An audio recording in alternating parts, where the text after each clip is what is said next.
जमलेल्या माझ्या सर्व हिंदू बांधवांनो, भगिनींनो आणि मातांनो,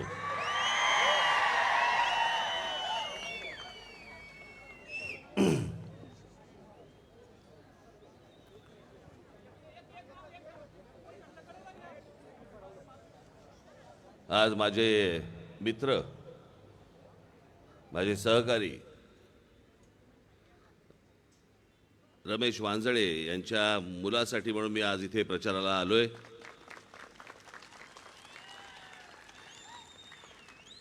मयुरेशला जेव्हा मी बघितलं पहिल्यांदा, माझे बंधू जयदेव ठाकरे, त्यांचा मुलगा राहुल ठाकरे, मला पहिल्यांदा वाटलं हा राहुलच आलाय, तसाच दिसतो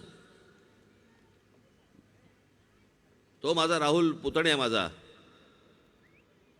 मला वाटलं की अरे राहुल आलाय. नंतर कळलं आमच्या रमेश वांजळेंचा मुलगा आलाय. मग परत एकला गोष्ट लक्षात आली, शेवटी पुतण्याच आलाय.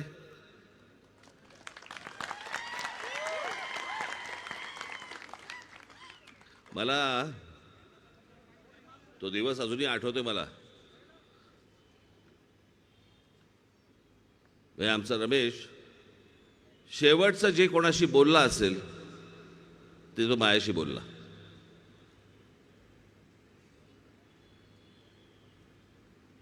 मी त्याला फोन लावला आणि मला तरी सांगितलं, साहेब मी बस हॉस्पिटलला आलोय MRI काढायला, 10 मिनिटात माझा MRI झाला की लगेच मी तुम्हाला फोन करतो. मी म्हटलं झालं लगेच फोन कर, जरा मला बोलायचं आहे, महत्त्वाचं आहे.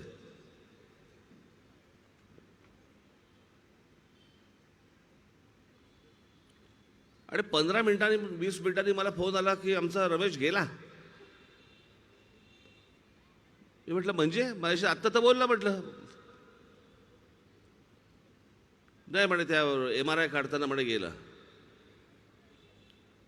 काय बोलायचं मला, पुढे काय बोलायचं समजेच ना मला.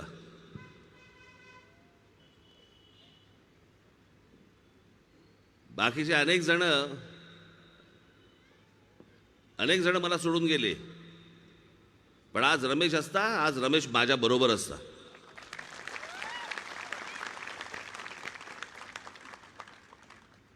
अनेकदा मी त्याला सांगायचो ती वजनं काढ म्हटलं गळ्यातली.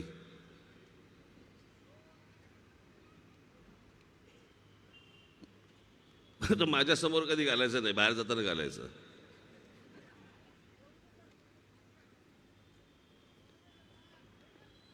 आणि आज मला मयुरेश पुन्हा मला रमेशची आठवण करून देतो. म्हणजे आमचा मयुरेश आकारानेही तसाच आहे आणि सोन्याने मडलेलाही तसाच आहे, पण गोड पोरगा आहे, प्रामाणिक मुलगा आहे.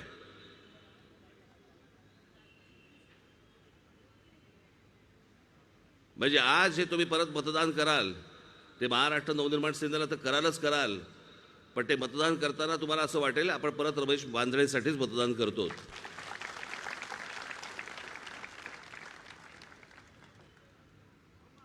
आज विधानसभेच्या निवडणुका या सगळ्या लागल्यात. सगळ्या मतदारसंघामध्ये काही मला जाणं शक्य नाही. 14-15 दिवसच मला मिळाले. मला काय सगळ्यांनाच मिळाले. आणि मग त्याच्यामधनं मी कसा बसा, कारण काय होतं शहरामध्ये सहसा सकाळच्या सभा फार होत नाहीत. लोक कामावर गेलेले असतात, कुठेतरी कामामध्ये असतात, शाळा कॉलेजमध्ये गेलेले असतात, गृहिणी आपल्या घरी असतात, आणि मग सकाळच्या सभा करणं खूप कठीण होऊन बसतं. आणि त्याच्यामुळे मग संध्याकाळच्या सभा हे अख्खं पुढं तुडवत यायचं. आत्ता मी हडपसरला होतो, हडपसरवरनं इथे यायचं. आता इथून परत मला विमानतळावर जायचं, इथून परत मला मुंबईला जायचं. परत मुंबईला काही बैठका आहेत, त्या बैठका आटपायच्या, सभा नाहीच.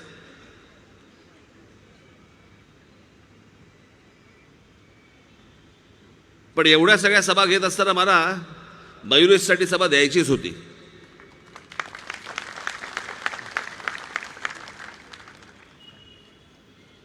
आज आता मी त्या हडपसरला जाऊन आलो. तिकडे सत्यानाश करून ठेवला या पुण्याचा, सत्यानाश. मगाशी मी त्या तिथे सभेमध्ये मी अनेक काही गोष्टी सांगितल्या. आता तुम्हाला काही मुद्दामून कदाचित बोलता बोलता माझ्या तोंडात येतील परत त्या. पण काही भाग जे मी बघतो ना, महाराष्ट्रामधले, पुण्यामधले, मुंबईमधले, म्हणजे तिकडची लोक जेव्हा मी बघतो त्याला मला असं वाटतं की सर मरण येत नाही म्हणून जिवंत आहेत.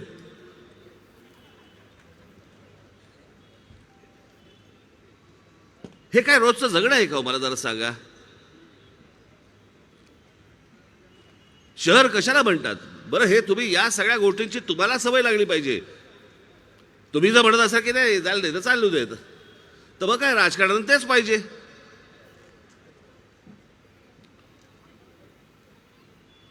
जेव्हा काही घटना घडतात, गोष्टी घडतात, त्यावेळेला बोटं मोडता आणि नंतर सगळ्या गोष्टी विसरून जातात. आम्हाला चांगले रस्ते मिळत नाहीत. रस्ते मिळाले आम्हाला गाड्या चालवायला, त्याच्यामध्ये आम्ही ट्रॅफिक जॅममध्ये अडकून पडतो. आम्हाला चांगले फुटपाथ मिळत नाहीत. आम्हाला चांगल्या शाळा मिळत नाहीत. शाळांमध्ये ॲडमिशन मिळत नाहीत. चांगली हॉस्पिटल्स मिळत नाहीत. रुग्णालय मिळत नाहीत. असली तर त्याच्यामध्ये खाटा मिळत नाहीत. सगळी बजबजपुरी, सगळी सत्यानाश झालेला आहे या सगळ्या गोष्टींचा. याचं कारण काय हवंय हे तुम्हालाही माहित नाही आणि काय द्यायचंय हे राजकारणाला माहित नाही.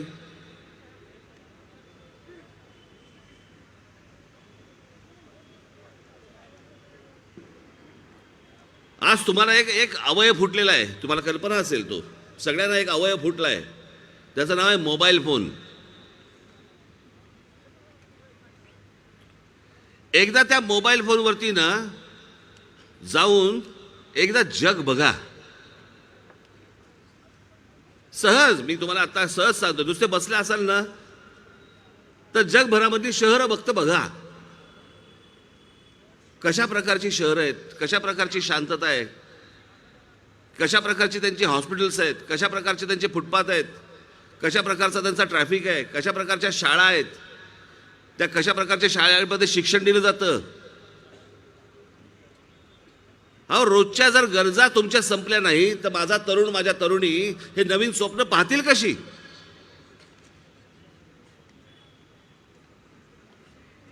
जगभरामध्ये अनेक तरुण, अनेक तरुणी वेगवेगळे शोध लावतायत, वेगवेगळ्या कंपन्या काढतायत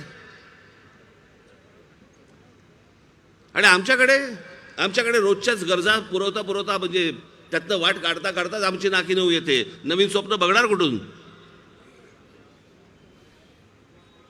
आमच्याकडे काय गिनीज बुक ऑफ वर्ल्ड रेकॉर्डमध्ये आमच्या भारताचे लोक कोण? नखं वाढवलेले आणि मिशा वाढवलेले. त्याला अक्कल लागत नाही. कापली नाही की वाढत जातात.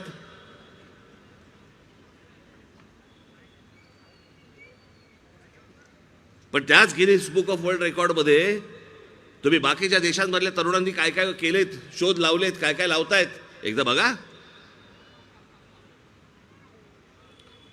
आम्ही आमच्या मूलभूत गरजांमधून बाहेर आलो नाही. आमच्या मूलभूत गरजांमधून आमच्या निवडणुका बाहेर आलेल्या नाही आहेत.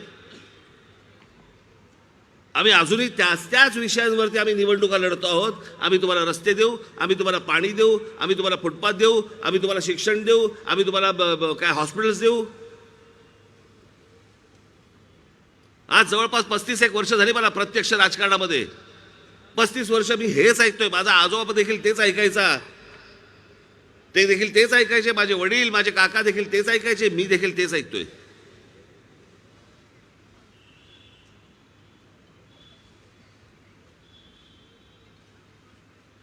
हे विषय एकदाचे संपणार आहेत की नाही संपणार आहेत? बरं, हे विषय काही रॉकेट सायन्स नाहीये. पण त्या बाबतीत का सुटत नाहीयेत? कारण तुम्ही रागावत नाही, तुम्ही चिडत नाही, तुम्हाला या गोष्टी समजत नाहीत. तुम्ही ज्या लोकांना निवडून देता त्यांना हे प्रश्न विचारत नाहीत. म्हणून अजूनही तेच प्रश्न सुरू आहेत. आणि या मूलभूत गरजा ज्या आहेत, या मूलभूत गरजांकडे तुमचं लक्ष जाऊ नये म्हणून या सगळ्या राजकारण्यांनी एक गोष्ट काढलेली आहे. काय काढली आहे? तुम्हाला जाती जातीमध्ये विभागून टाका, जाती जातीमध्ये द्वेष निर्माण करा. हा या जातीचा, तो त्या जाती. अहो, तुम्ही काय घेऊन बसलात तुमच्या जाती? आम्ही महापुरुष जातीमध्ये विभागून टाकले. आमचे शिवछत्रपती कोणाचे? मराठ्यांचे. बाबासाहेब आंबेडकर कोणाचे? आमचे दलितांचे. आमचे ज्योतिराव फुले कोणाचे? माळ्यांचे. आमचे लोकमान्य टिळक कोणाचे? आमचे ब्राह्मणांचे.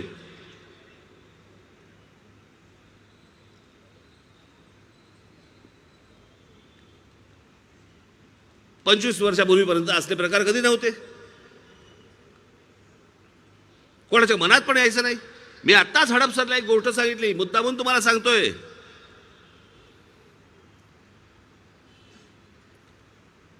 आपण महाराष्ट्राची जातीपातीमधनं परिस्थिती किती खालावून ठेवलेली आहे ना, त्याचं एक उदाहरण म्हणून मी तुम्हाला सांगतोय. उदाहरण,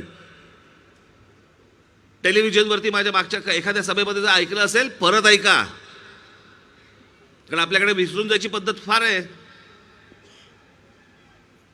या जातीपातीमधल्या द्वेषामधनं हे जे विष कालवलं गेलंय ना, याच्यातनं मराठवाड्यामधली एक परिस्थिती तुम्हाला सांगतो. इतकं घाण जे मी आजपर्यंत कधी ऐकलं नव्हतं आणि पाहिलं नव्हतं. एका कुटुंबातली एका व्यक्तीचं निधन झालं आणि निधन झाल्यावरती त्या घरामध्ये माणसं होती 3. ज्याचं निधन झालं होतं 4.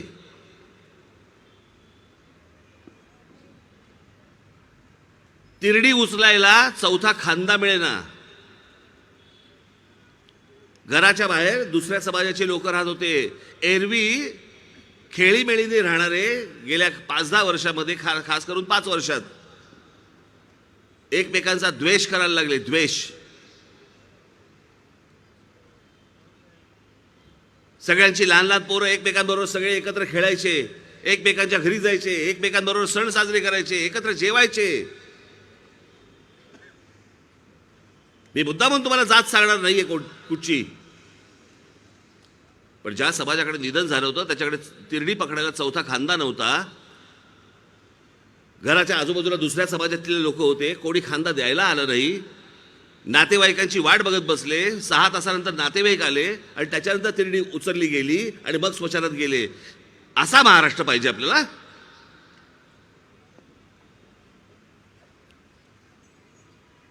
अशा प्रकारे जर महाराष्ट्र विचार करणार असेल, मला हे राजकारणच नकोय, मला या निवडणुकाच नकोयत, मला याच्याशी काही देणं घेणंच नाहीये. खरं तर तुम्हालाही देणं घेणं असता का म्हणे. अहो, कसा होता महाराष्ट्र आपला.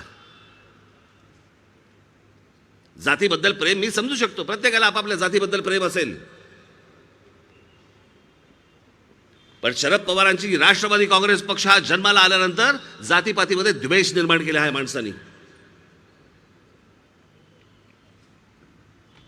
हे जे सगळं जातीपातीचं राजकारण जे सुरू झालं, द्वेषाचं राजकारण, हे 99 सालापासून राष्ट्रवादी काँग्रेसच्या जन्मानंतर सगळं सुरू झालं. तोपर्यंत कोणाच्या मनात पण येत नव्हत्या या गोष्टी. काढून बघा.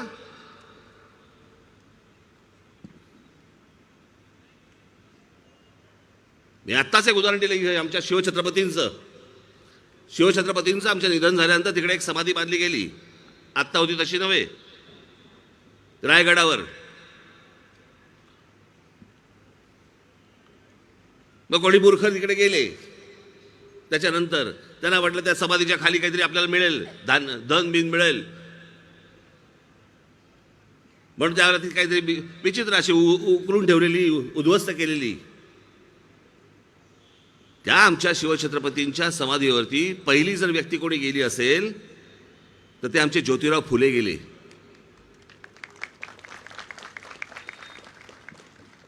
त्यांनी ती सगळी अवस्था बघितली, परिस्थिती पाहिली, आणि ती परिस्थिती पाहिल्यानंतर त्यांनी तिकडे एक म्हणाले की मी ज्या 18 पगड जातींना समाजाला बरोबर घेऊन तुम्ही स्वराज्याची स्थापना केली, मी आपल्या विचारांचा प्रचार करीन.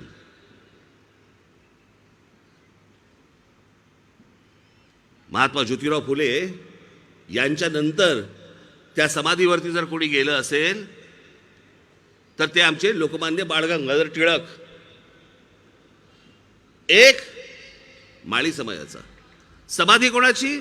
मराठा समाजातल्या माणसाची. दुसरा माणूस कोण गेला? तिसरा ब्राह्मण समाजातला. याचं कारण कोण कुठच्या जातीचा आहे असा विचार मनामध्ये पण येत नसे. हा महाराष्ट्र घडवला कोणी, हा महाराष्ट्र उभा कोणी केला, या महाराष्ट्राला विचार कोणी दिला, हे प्रत्येक समाजातल्या व्यक्तीला माहिती होतं. आमच्या शिवछत्रपतींनी दिला. या महाराष्ट्राला ओळख कोणी करून दिली? या शिवछत्रपतींनी करून दिली.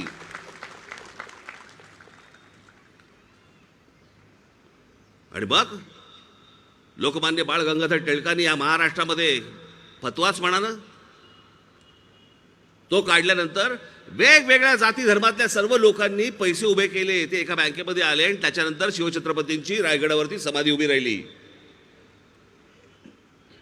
ती समाधी उभी राहताना अनेक जातींचा समावेश आहे त्याच्यामध्ये, अनेक जातीतल्या लोकांच्या पैशाचा समावेश आहे, कुठच्या एका समाजाचा नाहीये.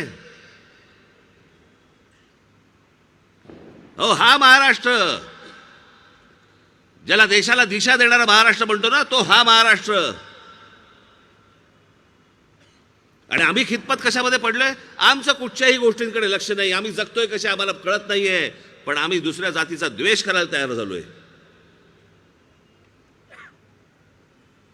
ही आमची शहरं वाढतायत. या शहरामध्ये कोण येते, कोण जाते, कोण काय करते, आम्हाला पत्ता नाहीये. या आत्ता ज्या हडपसर मधून मी आलो, तिथे आयसिसचे अतिरेकी सापडलेत, सिमीचे अतिरेकी सापडलेत. सापडलेले तर वेगळे असतील किती अजून या मोहल्ल्यांमध्ये. आमच्या खाली लागलाय बुडाखाली बॉम्ब, त्याच्याकडे लक्ष द्यायला मला वेळ नाहीये. आम्ही पडलोय कशामध्ये? ज्यांच्याबरोबर आजपर्यंत आम्ही खेळीमेळीने वागलो त्या आम्ही एकमेकांबरोबर जातीने भांडतोय.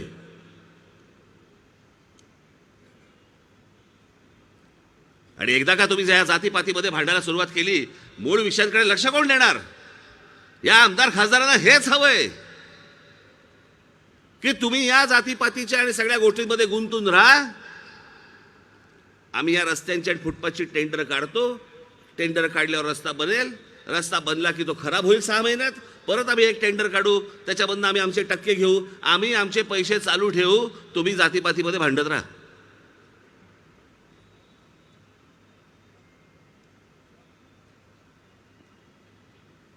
कधी बघणार होता पण नवीन स्वप्न? हा सगळा सिंहगड रोड. मला अजूनही आठवतं, पुण्यामधनं आम्ही सिंहगड बघायचो. सिंहगड दिसायचं लांबून.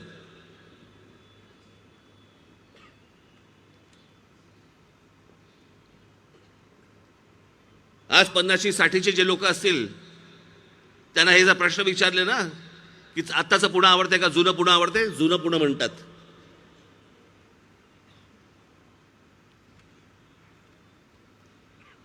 आत्ताची मुंबई आवडते, मुंबईकरांना विचारून बघा आत्ताची मुंबई आवडते का जुनी मुंबई आवडते, जुनी मुंबई आवडते. ठाणेकरांना विचारून बघा आत्ताचं ठाणं आवडतं का जुनं ठाणं आवडतं, जुनं ठाणं आवडतं. आत्ताचं नाशिक आवडतं का जुनं नाशिक आवडतं, आत्ताचं नागपूर आवडतं का नाही जुनं नागपूर आवडतं. मग आपण प्रगती केली का अधोगती? आपण विकास केला का सत्यानाश? मग आजपर्यंत ह्या सगळ्या लोकांना जे रांगेमध्ये उभे राहून जे मतदान केलं, हे कशासाठी केलं आणि कोणासाठी केलं? तुमचं जीणं हराम करून ठेवलेल्या लोकांसाठी तुम्ही रांगेमध्ये उभे राहताय, उन्हातानामध्ये उभे राहताय. आणि याचं आपल्याला काहीच वाटत नाही.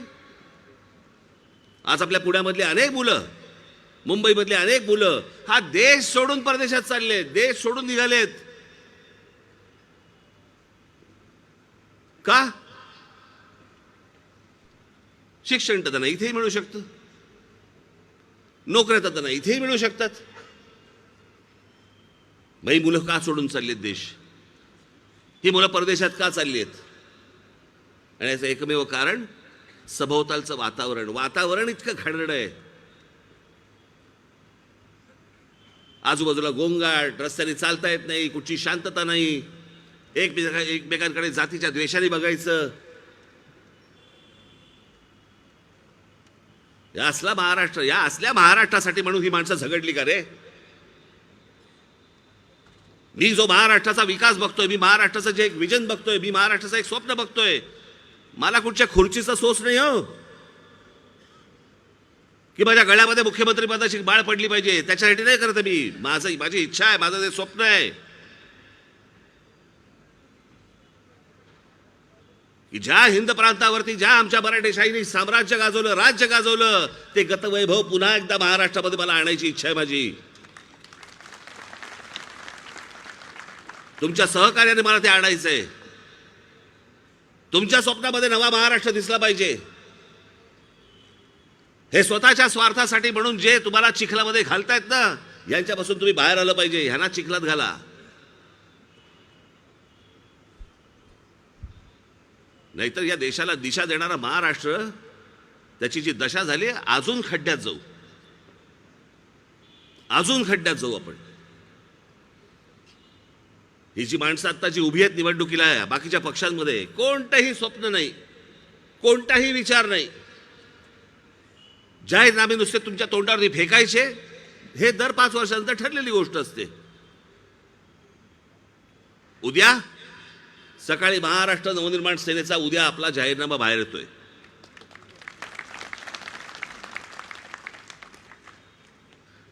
माझ्या खरं तर पुढच्या वाक्याला तुमच्या टाळ्या यायला पाहिजे होत्या.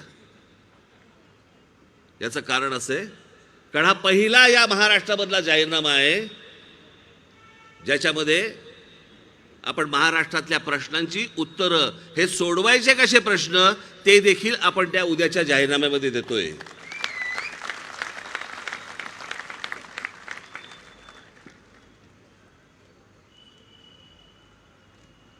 महाराष्ट्राचा विकास आराखडा, महाराष्ट्राची ब्ल्यूप्रिंट 2014ला आपण आणली. 2006 साली महाराष्ट्र नवनिर्माण सेनेची ज्याला स्थापना झाली, त्यावेळेला मी म्हटलं होतं मला महाराष्ट्राची ब्ल्यूप्रिंट मला महाराष्ट्रासमोर आणायची आहे की या राज्यामधले प्रश्न सुटत नाहीत कसे काय, का नाही सुटत. हे काही रॉकेट सायन्स नाहीये. हे काय आपल्याला अणुबॉम्ब बनवायचा नाहीये. अहो, जगामध्ये हे सगळे प्रश्न सुटलेले आहेत. मग आपल्याकडे का नाही सुटत? कारण इच्छाशक्ती असलेली माणसंच नाहीत.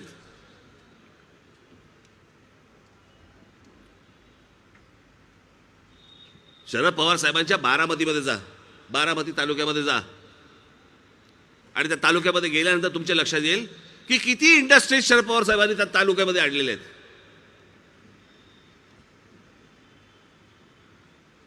किती किती उद्योग आणले त्या तालुक्यामध्ये. मग पवार साहेब, जर बारामती तालुक्यामध्ये जर समजा तुम्ही उद्योगधंदे आणू शकता, माझ्या महाराष्ट्रात का नाही आणले? आम्ही तुम्हाला महाराष्ट्राचा नेता म्हणून का म्हणायचं? जो महाराष्ट्रातल्या प्रत्येक भागामध्ये उद्योगधंदे आणेल, महाराष्ट्रातल्या प्रत्येक भागामध्ये जेव्हा उद्योगधंदे येऊन ज्याला रोजगार निर्माण होईल, माझ्या बेरोजगार तरुणांना ज्याला काम मिळेल, तो महाराष्ट्राचा नेता.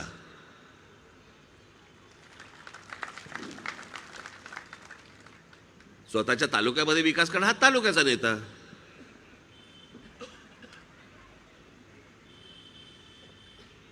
जाणता राजा बिंचा राजा तर नंतरचीच गोष्ट. पण मी एक महाराष्ट्राचं स्वप्न पाहतोय, आणि ते स्वप्न खरं आहे. जे मला स्वप्न हे उतरवता येण्यासारखं आहे. पण ते पहिल्या उद्या तुम्ही मी सत्ताच मागतोय तुमच्याकडे. या महाराष्ट्राची सत्ताच मागतोय. पण हे सत्ता मागत असताना पहिल्या 5 वर्षामध्ये हे गेले 50-60 वर्षाचे प्रश्न सुटणार नाहीत. मी तुम्हाला मुद्दा म्हणून आत्ताच सांगून ठेवतोय. पण पहिल्या 5 वर्षामध्ये तुमच्या हे लक्षात येईल की या सगळ्या प्रश्नांना हात घातला गेलाय. हे प्रश्न सोडवण्याच्या मार्गावरती आहेत. तुम्हाला त्याच्या पुढची पण 5 वर्ष तुम्ही स्वतःहून द्याल. तुम्ही एकदा काहीतरी नाशिकमध्ये जाऊन या. 5 वर्ष दिली होती. त्या 5 वर्षामध्ये मी नाशिककरांचा पुढच्या 50-60 वर्षाचा पाण्याचा प्रश्न सोडून टाकला. 50-60 वर्षाचा, 5-10 वर्षाचा नाही. नाशिकमध्ये मी ज्या प्रकारचे रस्ते बांधले आम्ही, त्या रस्त्यामध्ये खड्डे तुम्हाला सापडणार नाहीत.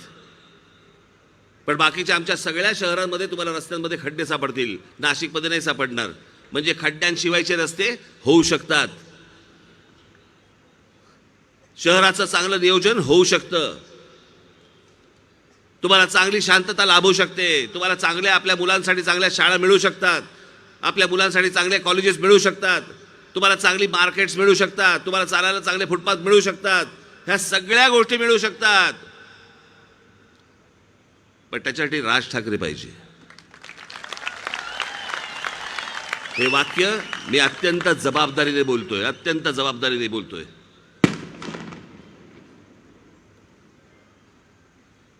माझी आपणा सर्वांना म्हणून मी हात जोडून विनंती आहे की अनेकांना संधी दिलीत तुम्ही, अनेक तुम्ही आमदार पाहिलेत, अनेक तुम्ही खासदार पाहिलेत. आज इकडे मयुरेश उभा आहे, कुठे आहेस रे? ये समोर.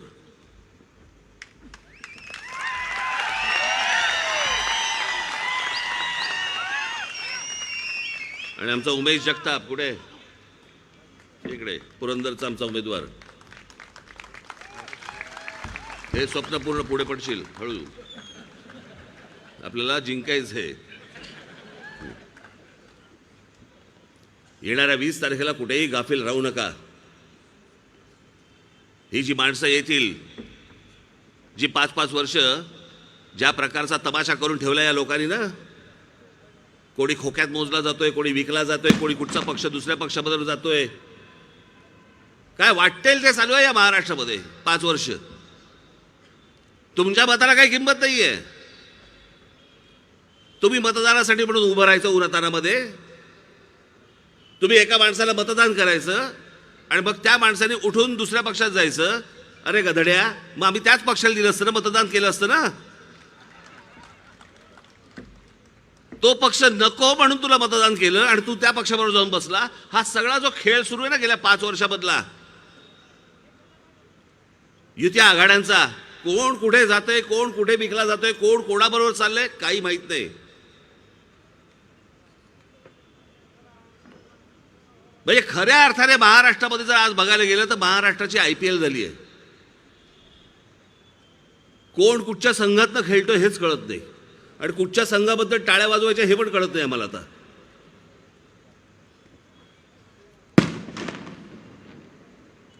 आज जो तुमच्या मतांचा जो अपमान गेल्या 5 वर्षामध्ये झालाय ना, त्याचा बदला घ्यायची वेळ आली आहे.